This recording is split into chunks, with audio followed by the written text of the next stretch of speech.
आत्मिक प्रेमीजनों, सादर नमस्कार। मैं हंसराज गोस्वामी हंस आत्मदर्शन पथ से आपके बीच में एक बहुत ही महत्वपूर्ण सूत्र चिंतन के लिए लेकर के आया हूँ।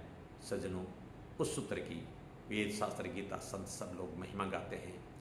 मेरे में तुच्छ बुद्धि है, लेकिन सतगुरु से प्राप्त ज्ञान से तनिक कुछ रोशनी के प्रकाश में एक अध्यात्म चिंतन की किताब लिख पाया, आत्मदर्शन पथ। वो किताब आपके आशीर्वाद से आज पूरे संसार में अनेक वेबसाइटों पर, जो देशी विदेशी वेबसाइट हैं, उनमें मिलती है, जिसका ब्यौरा इसी वीडियो के डिस्क्रिप्शन बॉक्स में दिया है। आप ज़रूर देखें। और आपके अगर स्वजन कहीं America, Britain, Germany, Japan, Australia, Saudi Arabia, Korea कहीं भी रहते हों संसार में, तो उनको वो सूचना ज़रूर करें ताकि वो भी किताब का लाभ ले पाए। सज्जनों, कहना क्या चाहता हूँ? कहना ये चाहता हूँ कि मेरी उसी किताब में जो जीवन के अनमोल 63 सूत्र मैंने एक रचना लिखी, और उसमें से एक सूत्र है कि सतगुरु से बढ़कर कोई देव नहीं। ध्यान देना, देव शब्द आया है, लेकिन देव का मतलब यहाँ दाता है। देव का मतलब देवता ही मत मान लेना, देवता की श्रेणी में खड़ा मत कर देना। क्यों कि देवता तो 84 लाख जन्मों के जो दायरे में ही आते हैं।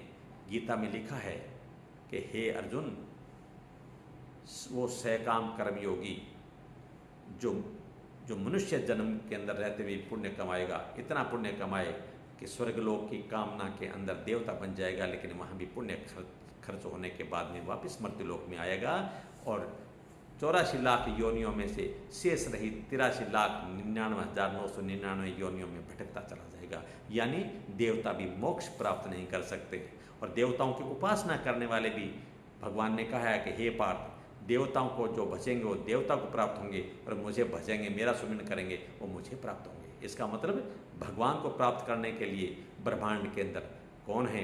कोई देवता नहीं, सतगुरु देव हैं, सतगुरु भगवान हैं।